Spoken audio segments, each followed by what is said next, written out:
ফেনীতে ভয়াবহ বন্যার পর বিভিন্ন নদী তীরবর্তী এলাকায় ভাঙন দেখা দিয়েছে। বিস্তারিত জানাতে সোনাগাজী উপজেলার চরদরবেশ ইউনিয়নে আছেন সহকর্মী আতিয়ার সজল। যাচ্ছি তার কাছে। শতাব্দীর ভয়াবহ বন্যায় গত 20 আগস্ট যে বন্যাটি শুরু হয়েছিল এবং বন্যা শুরু হওয়ার পর ফেনী জেলার কিন্তু সর্বত্রই 5 থেকে 8 ফুট পানির নিচে তলিয়েছিল এবং সেই যে পানির তোড় পর্যায়ক্রমে কিন্তু আমার পিছনে দেখতে পাচ্ছেন যে ছোট ফেনী নদী এবং আমার পিছনে যে ব্রিজটি দেখতে পাচ্ছেন এই ব্রিজটি কিন্তু ফেনী এবং নোয়াখালীকে সংযুক্ত করেছে এবং সেই ফেনীর যে সোনাগাজী এবং নোয়াখালীর কোম্পানিগঞ্জকে সংযুক্ত করা সেই ব্রিজটির যে সংযোগ সড়ক রয়েছে তা কিন্তু ভেসে গিয়ে এখন সেখানে কিন্তু যোগাযোগ বিচ্ছিন্ন রয়েছে। ঠিক তার আরও 5-7 কিলোমিটার ভিতরে বা একটু উজানে আমরা যদি যাই ভাটিতে, সেখানে কিন্তু যে মুসাপুর ক্লোজার ছিল এই ফেনীর মোহনা এবং নোয়াখালীর কোম্পানিগঞ্জের মোহনায়, সেই মুসাপুর ক্লোজারটি যেটি প্রায় 350 কোটি টাকা ব্যয় গত 5-7 বছর আগে উদ্বোধন করা হয়েছিল, সেই স্থাপন করার পরে এই যে বিশাল জনপদকে রক্ষায় যে বিশাল ভূমিকা ছিল ক্লোজারটি, সেটি কিন্তু নির্মাণ হওয়ার পর এখানে ভাঙন রোধ হয়েছিল, মানুষজন স্বাভাবিক জীবনযাপনে ফিরেছিল।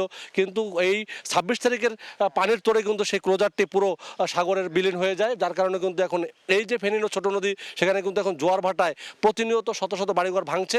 দেখতে পাচ্ছেন আমরা যে চরদরবেশে রয়েছি, সেই চরদরবেশ এলাকার মানুষ নিজেদের বাড়িঘর রক্ষায় নদীর গতিপথকে কিছুটা পরিবর্তনের জন্য স্বেচ্ছাশ্রমে গত 3-4 দিন ধরে এখানে শত শত লোক কাজ করছে। এখন জোয়ারের পানি আসায় তারা হয়তো উপরে উঠে রয়েছে এবং তারা চেষ্টা করছেন যে তাদের বাড়িঘর রক্ষার জন্য। আমরা দেখেছি এই নদীর তীরবর্তী অনেক বাড়িঘর ইতিমধ্যে ভেঙে নদীতে বিলীন হয়েছে এবং শত শত বাড়িঘর এখন ভাঙার অপেক্ষায়। মানুষজন কিন্তু নিজেদের স্বেচ্ছাভাবে নিজেদের বাড়িঘর নিয়ে অন্যত্র চলে যাচ্ছে।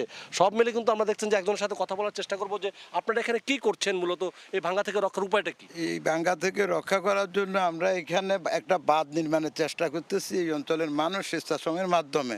এই বাঁধটা দেওয়ার পর এখানে পানি জমা হবে, একটা ড্যাম সৃষ্টি হবে, পরবর্তীতে নদীটা বেসিক নদীতে চলে যাবে। তো এই বাঁধের ফলে এটা যদি রক্ষা হয়, শত শত বাড়িঘর রক্ষা পাবে। ইতিমধ্যে 200 বাড়ি নদীগর্ভে বিলীন হয়েছে। মূলত এটা মুসাপুর ক্লোজার ভেঙে যাওয়ার কারণে হয়েছে। শুনলেন যে মুসাপুর ক্লোজার ভেঙে যাওয়ার পরে এই এলাকায় কিন্তু বিপর্যস্ত অবস্থা। শুধু এটিই নয়, ফেনীর বিভিন্ন নদ নদীর পাশে কিন্তু প্রচুরভাবে ভাঙছে এবং অনেক বাড়িঘর বিলীন হচ্ছে। এই জন্য পানি উন্নয়ন বোর্ড যদি সংশ্লিষ্ট বা যারা ব্যবস্থা না নেন তাহলে কিন্তু অনেক লোক ক্ষতিগ্রস্ত হবে বলে প্রত্যাশা করছেন। এই ছিল নদী ভাঙন। আমার থেকে ফেনী সবশেষ।